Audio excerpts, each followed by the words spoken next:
C'est à partir de la fin 1917 que le visage de la guerre va véritablement changer. En effet, les Russes vont se désolidariser du conflit suite aux révolutions d'Octobre Rouge. Ce qui va permettre ensuite aux Allemands de fermer les fronts à l'Est et de pouvoir ramener tout leur matériel et tous leurs hommes à l'Ouest vers la France. On parle tout de même de 2 millions d'hommes environ. En décembre 1917 toutefois, les Américains se décident à rejoindre le conflit du côté de la coalition franco-britannique.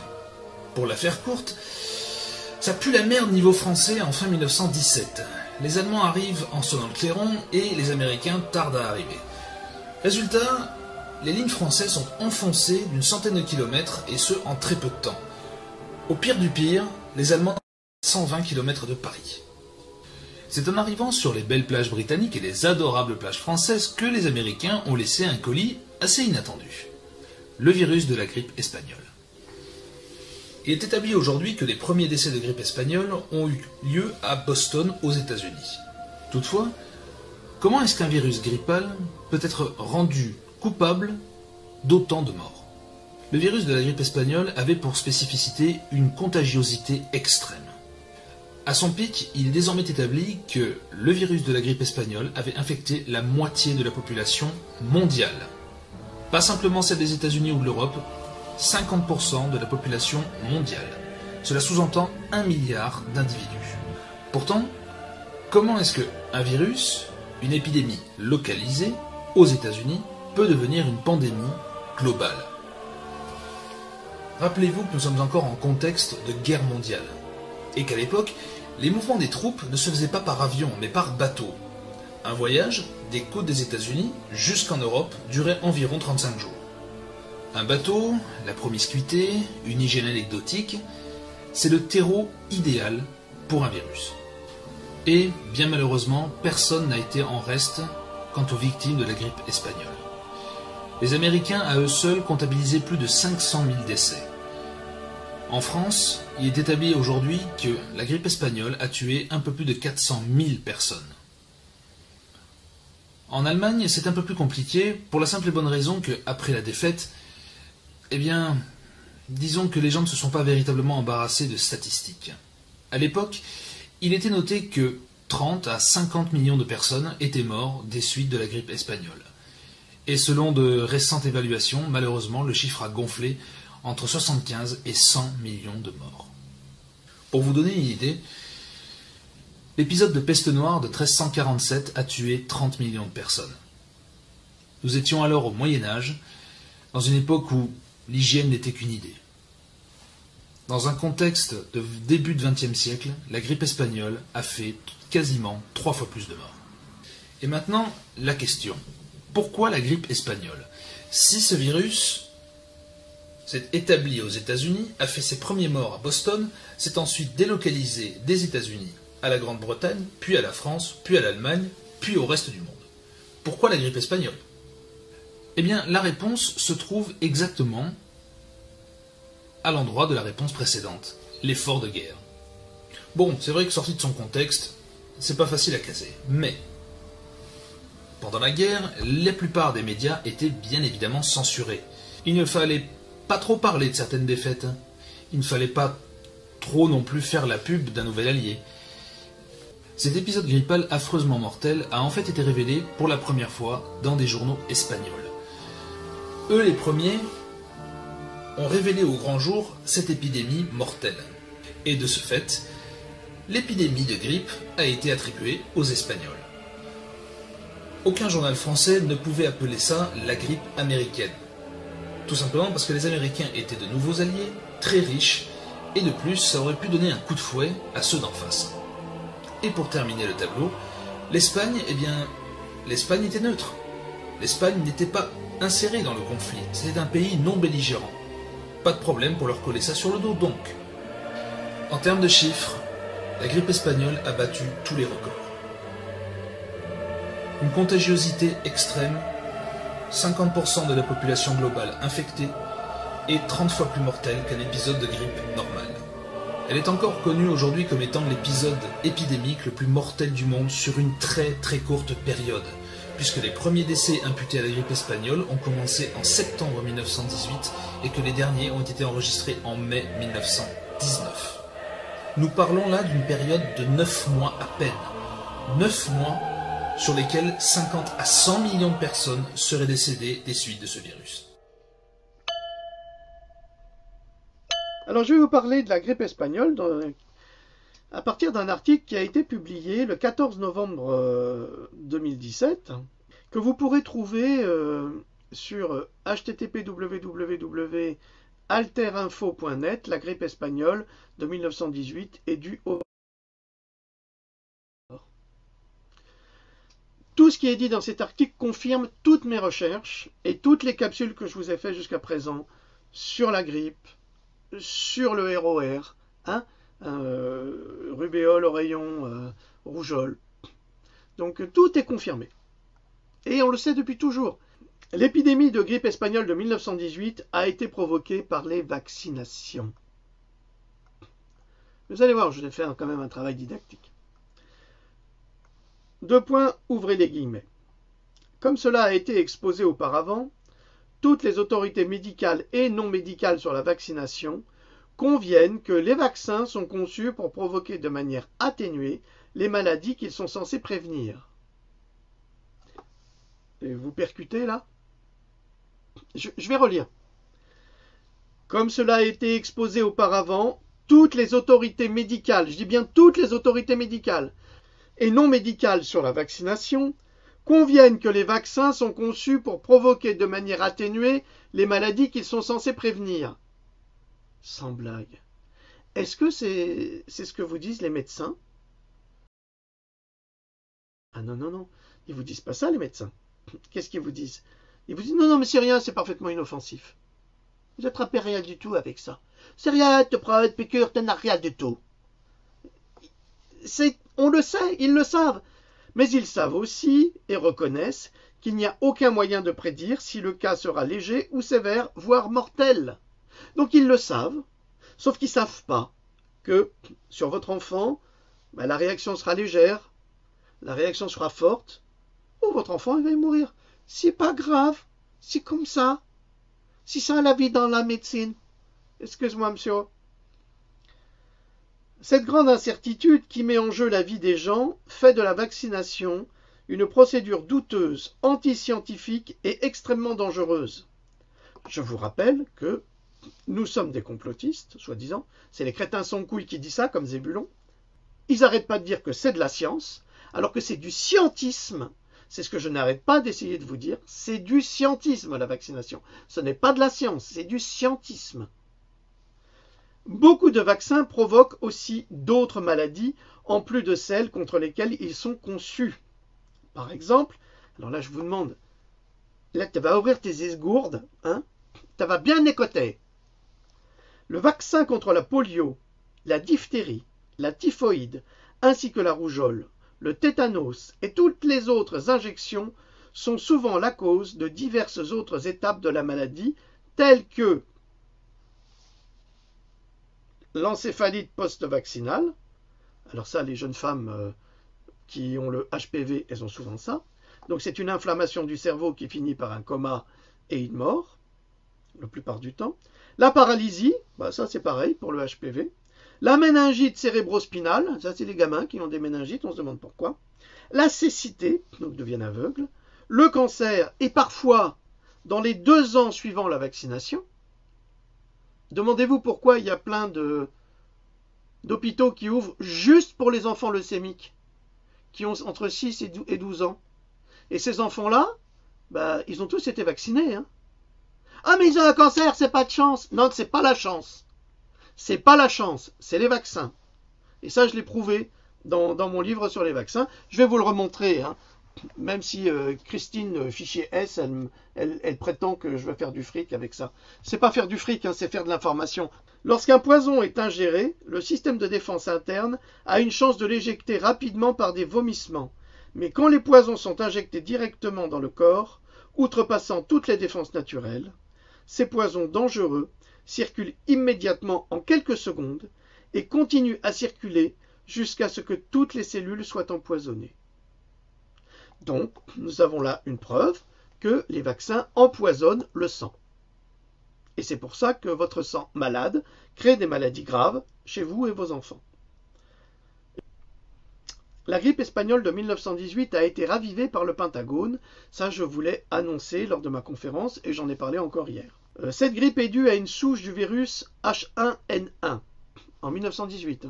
H1N1. Virulente et contagieuse qui s'est répandue comme un feu de forêt pour devenir pandémique au point de faire non pas 20 millions de morts, mais 100 millions de morts autour du monde. 100 millions de morts. Cette grippe espagnole a été bien plus dévastatrice que la peste noire en Europe durant 5 siècles et qui fit 34 millions de morts. Alors, en 1918, entre 1918 et 20, il y a eu 100 millions de morts. C'était énorme, à peu près. Alors que c'est soit en 2 ans, même 5 ans, même 10 ans, c'est pas grave. Alors qu'en 5 siècles, en 500 ans, la peste noire n'a fait que 34 millions de morts. Vous comprenez un petit peu le ratio? Donc c'est absolument incroyable. On n'arrive pas à des choses comme ça naturellement. D'après la version officielle, le virus serait originaire de Chine, là on va rigoler, et aurait été transporté à travers les canards et les porcs exportés. Vas-y, dénonce ton porc. Vas-y, c'est lui. C'est lui le coupable. Je dénonce mon porc. C'est lui la grippe espagnole. T'as raison. Enfin, faut pas prendre les enfants du bon Dieu pour des canards sauvages, hein, comme disait notre cher ami Audiard. Ensuite, le virus aurait atteint les États-Unis, ou bien sûr, aux États-Unis, il aurait muté en se disant ah, tiens, voilà les Amerlocs, je vais muter pour en tuer davantage et devenir 30 fois plus mortel que n'importe quelle grippe, celle avec laquelle on n'a pas forcément rendez-vous chaque année. Parce que ça, dites-vous que depuis le XXe siècle, on a rendez-vous avec la grippe tous les ans. Ça, je trouve ça extraordinaire. Hein. Vous avez rendez-vous tous les ans avec la grippe. Il faut le faire quand même. Vous pourriez avoir rendez-vous avec votre amoureuse, votre amant, l'homme de votre vie, la femme de votre vie. Vous pourriez. Eh ben non, vous avez rendez-vous à la même période avec la grippe. Eh, ça fonctionne pas comme ça dans votre tête? C'est pour ça qu'il faut se faire vacciner? Ah, bip, bip, bip. Vous allez comprendre. Après avoir repris des forces chez les Yankees, la grippe espagnole de 1918 s'est dit qu'elle allait visiter Paris. Les petites femmes de Pigalle, le Moulin Rouge et puis Berlin en se laissant porter par les courants d'air de la porte de Brandebourg ou sur le Kudamm. Et puis pourquoi pas faire le tour de l'Europe tant qu'on y est et répandre sa pestilence. Mais c'est vrai ça. Et puis aussi, pourquoi pas conquérir le monde. Comme la pieuvre, la mafia, les sociétés secrètes, la franc-maçonnerie. Oui. Le monde au bon vieux temps des colonies. Oui, patron. La grippe espagnole de 1918 a fait 408 000 morts en France. Rien que ça. En si peu de temps. Hein. Mais, chut. Faut pas le dire. C'est pas bien. Alors on pointa l'Espagne, dont elle portait le nom. Pourquoi on l'appelle espagnole? Ça vous intéresse, ça? Je le savais que ça vous intéressait. Eh bien parce que les Espagnols qui n'étaient pas engagés dans le conflit 14-18 publiaient les chiffres et statistiques des décès, alors que ni la France, ni l'Allemagne, ni les États-Unis ne laissaient filtrer ces informations, des fois qu'elles pourraient être utilisées par les ennemis. Bah oui, les Français sont en train d'être décimés, on va les attaquer, on va bien les niquer, là, tu vas voir. Tu vas bien les niquer. Eh ben non. Alors on a dit que c'était la grippe espagnole, et puis comme ça, les Amerlocs, ils étaient tranquilles. Hein. Alors on va continuer, ça va être très très intéressant. Alors d'après Wikipédia, parce que des fois il y a des choses très justes, l'hiver 1918-1919 fit 1 milliard de victimes dans le monde, soit la moitié de la population mondiale. Mais attention, quand je dis 1 milliard de victimes, ça ne veut pas dire 1 milliard de morts. C'est 1 milliard de personnes atteintes par la grippe espagnole.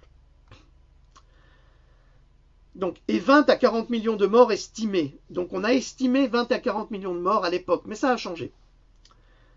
Mais nous pensons raisonnablement aujourd'hui, en 2017, que les données statistiques nous amèneraient plutôt vers 50 à 100 millions de victimes, soit la pandémie la plus dévastatrice et la plus foudroyante de l'humanité, telle que nous la connaissons, 3 fois plus dévastatrice que les morts et les blessés réunis lors de la Première Guerre mondiale.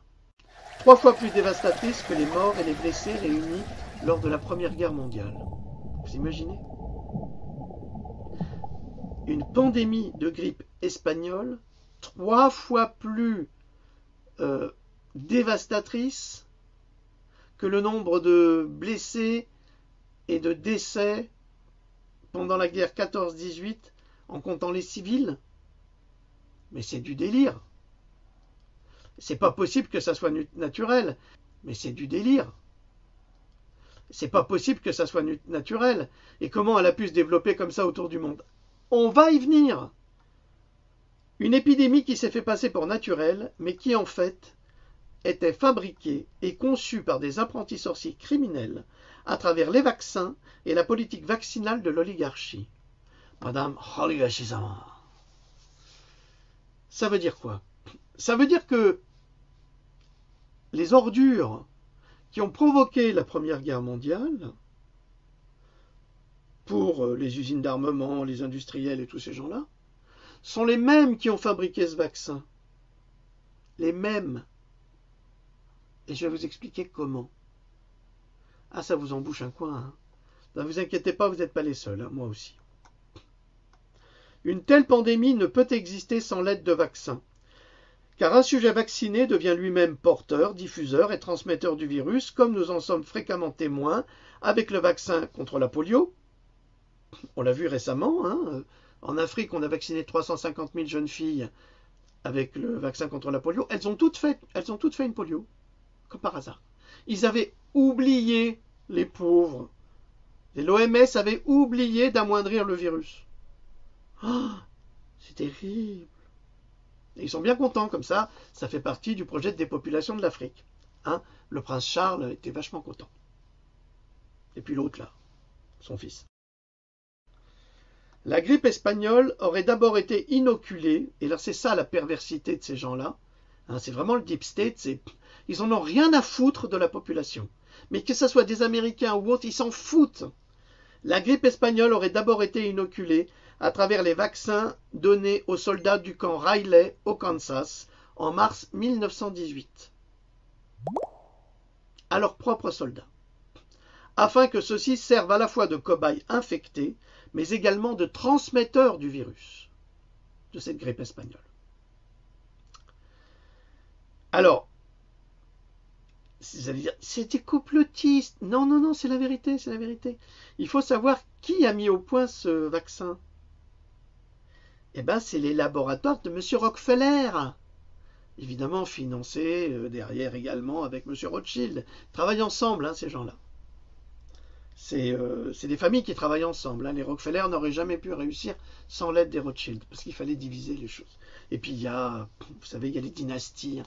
Dynastie Rockefeller, le sang pur, dynastie Rothschild, le sang pur, et puis après les sangs bâtards, comme Hitler était un sang bâtard de Rothschild. Et c'est pour ça qu'il a été aidé également. Bon, il faut lire La vérité vous affranchira, vous serez très informé sur le sujet. C'est un livre que j'ai écrit également. Donc les laboratoires Rockefeller avaient engagé une campagne de vaccination contre la typhoïde auprès des soldats américains et européens. Il n'y a pas de raison. Si tu contamines un, il faut contaminer l'autre parce qu'il faut que ça soit une pandémie mondiale. Donc c'est le plus simple. Ces vaccins étaient produits dans les usines chinoises à partir de la contamination volontaire des porcs. Donc on contamine volontairement les porcs avec la fièvre typhoïde.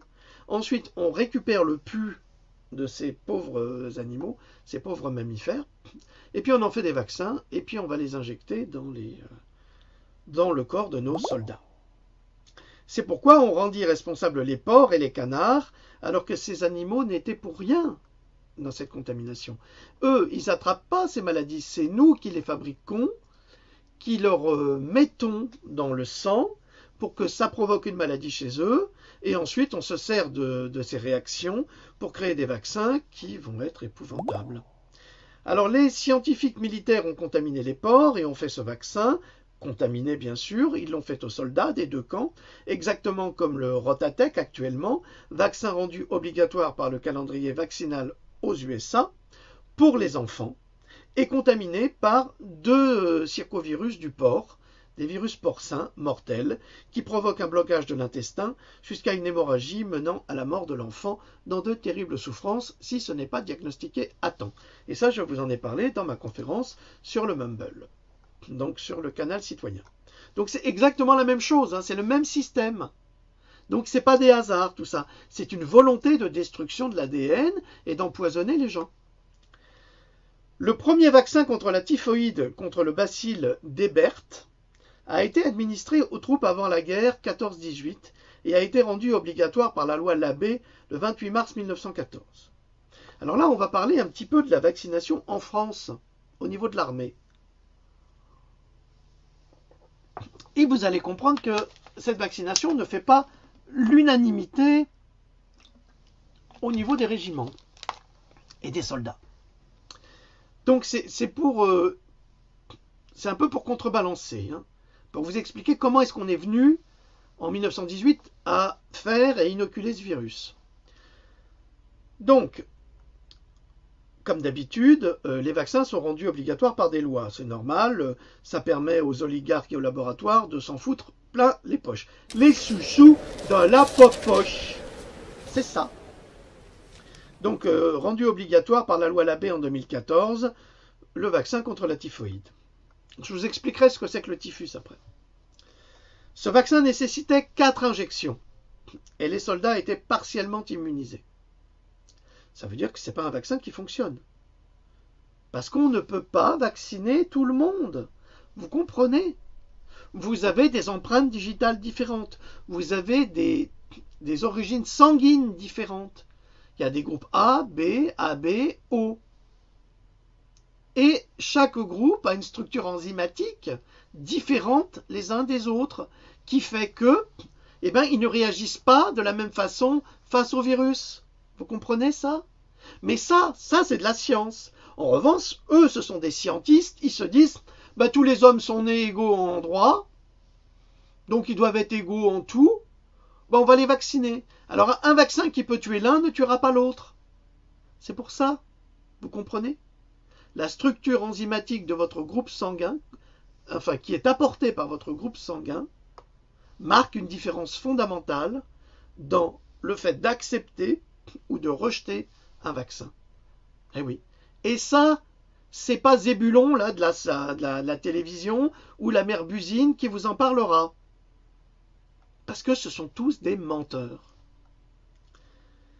On estime que seuls 125 000 hommes sur 3,5 millions, 125 000 hommes, non mais tu t'imagines un peu le pourcentage, mais c'est infime.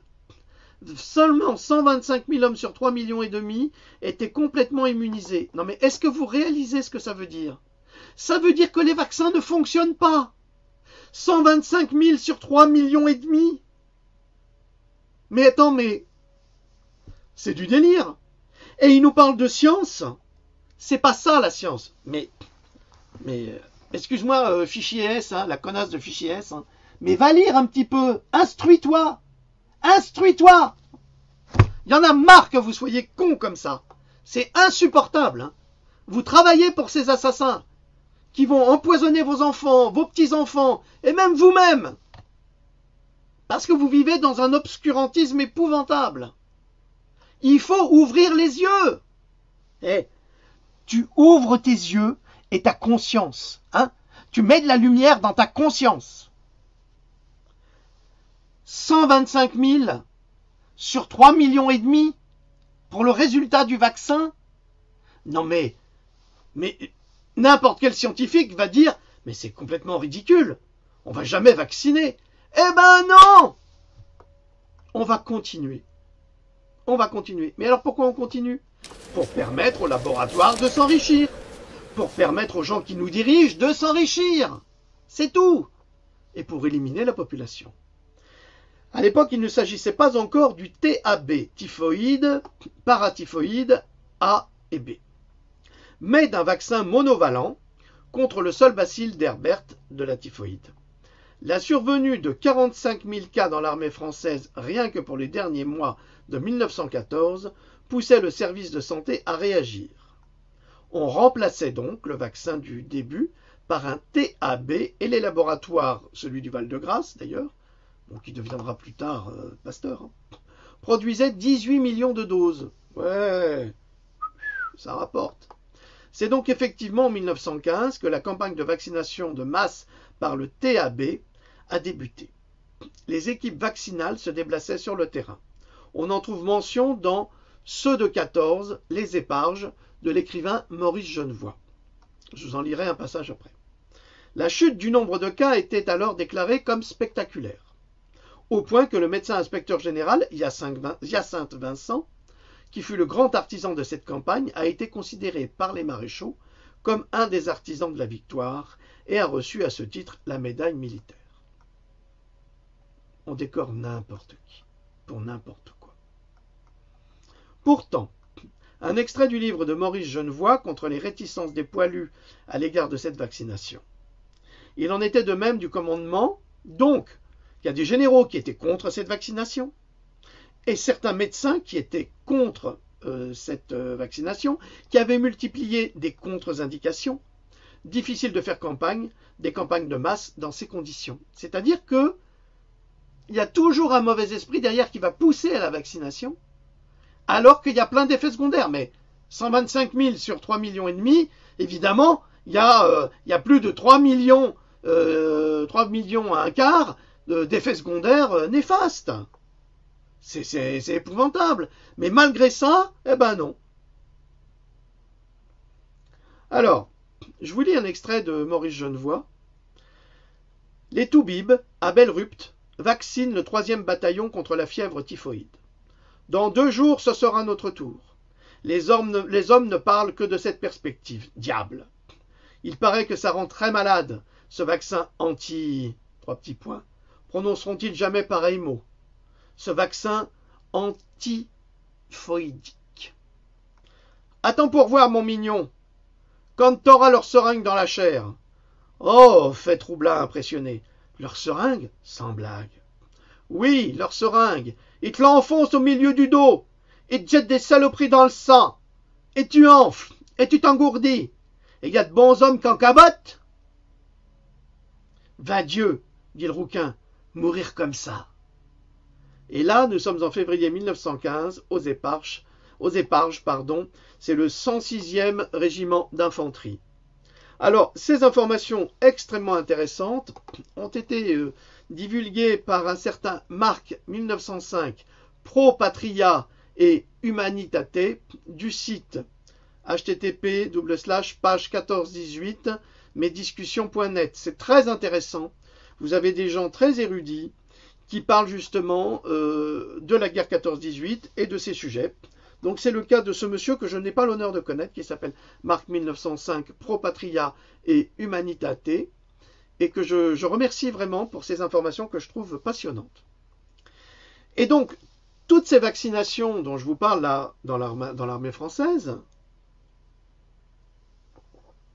c'était juste avant la campagne de vaccination de Rockefeller et le développement de la grippe espagnole. Et comment Heinrich Müller, donc cet ancien agent secret allemand et patron de la Gestapo de Hitler, ancien chef de la Gestapo, pouvait-il être informé de cette réalité tenue secrète depuis 30 ans concernant la grippe espagnole? Parce que c'était un secret bien gardé. Hein. Il n'allait pas le révéler, vous pensez bien. C'est le général Walter Schreiber, chef du corps médical de l'armée allemande, qu'il avait rencontré en 1944 lors d'une conférence sur la guerre bactériologique à Berlin, qui lui avait passé cette information classifiée.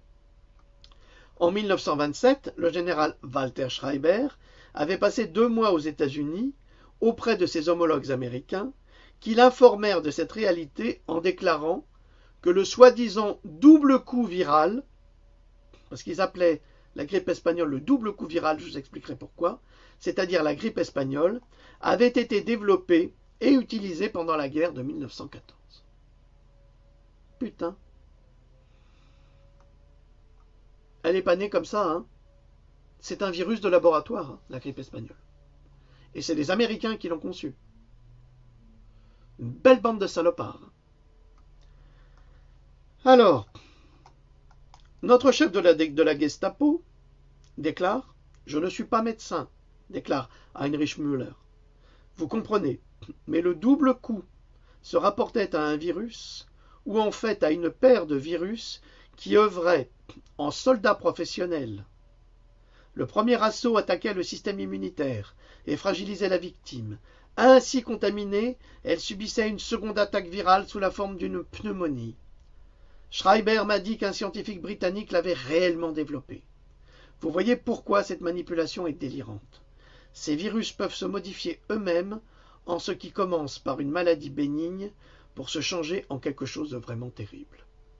Alors si ça vous rappelle pas le sida, je ne sais pas ce que ça pourrait pas vous rappeler parce que c'est exactement le même système.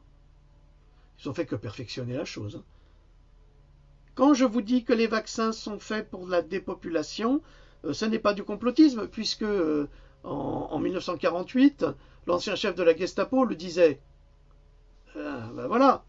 Les nazis. Alors, en revanche, si les Américains sont des criminels de l'humanité, il faut quand même admettre que les nazis, ils en tenaient bien une couche aussi. Hein. Ils ont délibérément introduit le typhus dans les camps de prisonniers russes, avec la famine. Ils ont tué 3 millions de prisonniers, plus les 6 millions de juifs dans les camps de concentration, d'intellectuels, de tziganes, enfin bref, des salopards. Hein.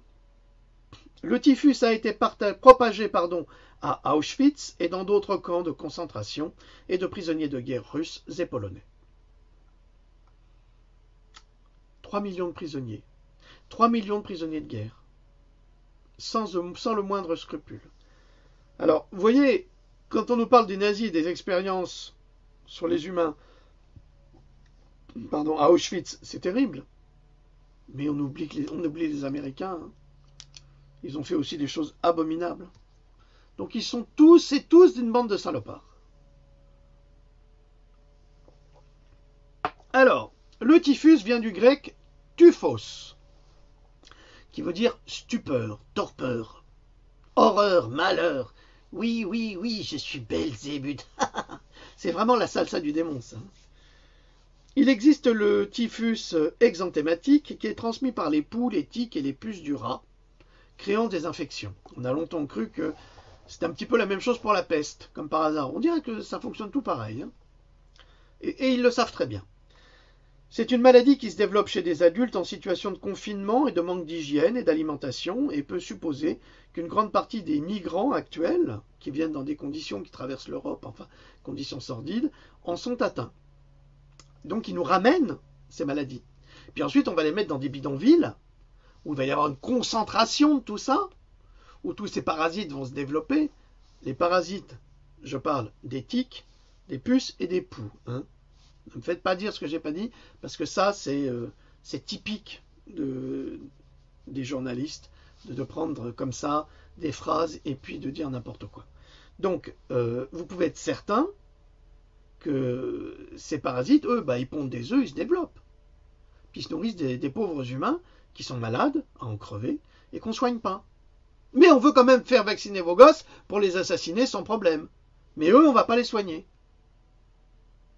Eh oui, mais c'est catastrophique, ça. Je vous l'ai déjà dit. Que nous soyons une nation d'accueil, c'est très bien, c'est pas la question. Mais notre devoir est de soigner ces gens qui arrivent au lieu de les lâcher dans la nature. Parce qu'ils vont transmettre les épidémies. Et ensuite, on a Zébulon sur la 5 qui vient nous dire « Si tu ne te fais pas vacciner, tu deviens un danger pour la santé publique. » Non, non, espèce de crétin. C'est pas toi qui deviens un danger pour la santé. C'est toi qui deviens. C'est Zébulon qui est un danger pour la santé publique. Mais c'est les gens qui sont malades, qui sont souffrants, parce qu'ils descendent pas d'un avion, hein, avec déodorant, parfum et tout ça, hein, et puis les sacs de duty free, hein. Ils arrivent avec que dalle, ils sont partis avec que dalle, ils sont dans des conditions, ils ont des conditions d'hygiène déplorables. Donc, c'est ça qu'il faut aider. Il faut soigner ces gens. C'est obligatoire et personne ne le fait pas. Qu'est-ce qu'il faut, le petit Pocassa? Il en a rien à foutre, il les laisse arriver. Hein? C'est terrible. En Espagne, ils ouvrent les frontières. En Italie, ils en ont ras-le-bol, ils les laissent partir. Et ça, c'est... Vous pouvez être certain que c'est le développement des épidémies. Hein. C'est inévitable. Et les vaccins qu'on nous fait ne serviront à rien qu'à les renforcer. Voilà. Un petit coup de gueule. Hein, ça fait du bien par où ça passe. Depuis, on sait que la bactérie, qui est responsable justement du typhus, qui s'appelle la Rickettsia prowazekii, ça doit être polonais, à mon avis, ne disparaît jamais de l'organisme. Une fois que vous êtes guéri, vous gardez en vous cette bactérie, c'est un petit peu comme la maladie de Lyme, hein, avec les borrélies. C'est en dents de scie, hein, des fois ça sort, des fois ça sort pas. Hein. Et après guérison du typhus, elle reste intracellulaire et latente. C'est-à-dire qu'elle est là. Et elle peut se développer n'importe quand. Elle est susceptible de se réactiver des années plus tard chez un individu ayant déjà eu le typhus et se trouvant en situation d'immunodéficience. Et quand vous êtes vacciné, vous êtes en situation d'immunodéficience. Eh oui. Eh oui, mais ça je vous l'ai expliqué à plusieurs reprises. Le docteur Blaylock vous l'a expliqué, Natural News l'a expliqué. Enfin, on n'arrête pas de l'expliquer, mais personne ne nous entend. Alors, on reprend, hein, c'est passionnant. Hein. À l'origine, cette grippe espagnole avait été développée pour tuer les Allemands. Allez, on va se débarrasser des boches, des chleux, des casques à pointe, des boulons. Allez, à dégager. Mais elle a échappé au contrôle de ses créateurs et s'est développée à travers le monde grâce à la politique vaccinale. C'est affreux, hein? Et qu'est-ce qu'on fait? On fait la même chose. Il nous la rejoue, hein? Mais à l'envers. Vous pouvez retrouver ces informations dans le livre Gestapo Chief, The Interrogation of Heinrich Müller, dans le volume 2, de Gregory Douglas. Alors, ce livre est introuvable. Et si vous le trouvez, il vous coûtera 160 €, c'est vraiment l'introuvable. En revanche, j'ai fait la recherche pour vous quand même, parce que je suis sympa. Vous trouverez ça sur Amazon en Kindle pour 4 € et quelques et vous avez la totale. Bon, malheureusement, c'est en anglais. Alors, c'est pas la peine de venir chez moi pour me demander de le traduire. Démerdez-vous. Hein, faites un peu de travail vous aussi. Ça vous fera pas de mal et ça vous fera réviser vos cours de langue. Voilà, et vous apprendrez énormément de choses sur les confessions d'un chef de la Gestapo. Vous apprendrez plein de trucs, vous allez voir. C'est absolument sordide. Mais c'est la vie des hommes. Alors, tout d'abord, la grippe espagnole s'attaque au système immunitaire pour l'affaiblir considérablement, comme nombre de vaccins, même celui de la grippe. Puis, si vous êtes toujours fatigué après un vaccin, vous avez la réponse. Puis le virus s'installe dans les poumons et crée une bronchite bactérienne. Jusqu'à là, ça va, mais c'est là où ça se complique. Et ou une pneumonie, aussi douloureuse que dévastatrice, d'autant plus que lorsqu'une surinfection de bronchite se produit, sans la soigner avec des antibiotiques, le sujet en meurt. Il va faire des hémorragies nasales, des hémorragies au niveau pulmonaire, au niveau de la trachée. Il va saigner de partout, il va pisser le sang, carrément. Ben oui, parce que c'est des agents pathologiques destructeurs. C'est ça le problème. Et ils le savent et ils le font exprès. En 1885-89, le professeur Julien Besançon, vous allez me dire pourquoi il revient au passé, parce qu'on a déjà eu une épidémie de grippe vers ces eaux-là, vers 1880-1900, qui a été assez dévastatrice, mais pas autant que celle de 1918. Le professeur Julien Besançon la qualifia dans son livre « Les jours de l'homme » de grippe pneumonique dévastatrice. C'est-à-dire que dans son service, l'infirmière, l'aide-soignante, les époux, tout le monde y est passé. Personne n'a résisté. Ouais. Sordide, absolument sordide. Après 1918, on peut se dire, oui, on est au calme, on y a échappé. Eh ben non, tu n'en as pas échappé. Ça marche pas comme ça. Après 1918, les miraculés de la grippe espagnole restaient encore très faibles des années après et pouvaient mourir pour les femmes enceintes, par exemple, et qui pouvaient succomber à un accouchement jusqu'à 3 ans après la guérison. Tellement elles avaient été affaiblies. Parce qu'une fois que vous avez la guerre, il ne faut pas croire, hein, mais après la guerre, vous avez des problèmes d'alimentation. Hein, vous n'avez pas le Casino, Leclerc et Cora au Mammouth et je ne sais pas quoi. Hein, Ça ne marche pas comme ça, hein. Il n'y a rien à bouffer. Alors, quand vous n'avez rien à bouffer qu'une soupe de chaussettes, ou j'en sais rien, ou des glandes chêne, des soupes de glandes chêne, qui sont pleines d'acidité. D'ailleurs, il faut mettre de l'argile dans la soupe pour casser l'acidité des glandes chêne, mais enfin, on peut se nourrir avec ça. Et bien, automatiquement, votre système immunitaire, il a du mal à redémarrer. Et donc, les femmes, elles mourraient souvent en couche. Mais les hommes aussi, mais pas en couche, évidemment. Car l'organisme et le système immunitaire demeuraient très affaiblis, exactement ce que déclare le neurochirurgien Russell Blaylock aujourd'hui dans ses conférences sur le vaccin contre la grippe, entre autres, confirmées par une étude de l'Ohio State University of Medicine, dont j'ai parlé dans mes précédentes capsules, et confirmée également par Mike Adams, le site Natural News et toute son équipe. Donc, vous ne pourrez pas dire que vous ne savez pas. Pardon. Heinrich Müller ajouta également « Si Staline envahissait l'Europe, une petite maladie aurait éliminé ses hordes en laissant tout intact. » Génial, non? C'est comme la bombe à neutrons. Du reste, une petite bouteille de germe est tellement meilleur marché qu'une bombe atomique. Et ça, c'est le chef de la Gestapo qui disait ça. Alors, je vais le paraphraser et je vais dire « Un petit vaccin de germes et de virus est tellement meilleur marché qu'une bombe atomique. » Un petit vaccin de germes et de virus est tellement meilleur marché qu'une bombe atomique. Ça va là, tu percutes? Disait le boxeur, je la refais. Des fois qu'il y en a qui n'auraient pas compris. Les victimes les plus importantes de la grippe espagnole ne croyaient pas que c'était les personnes âgées, au contraire, c'était les jeunes adultes.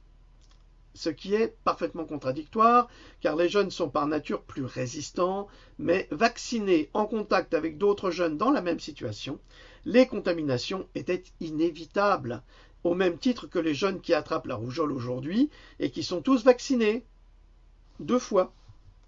En fait, c'est la vigueur des jeunes qui les a tués.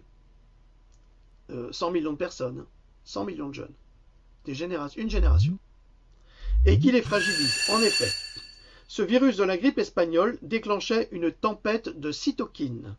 C'est quoi ça, la cytokine? Les cytokines, ce sont des molécules essentielles à la communication des cellules.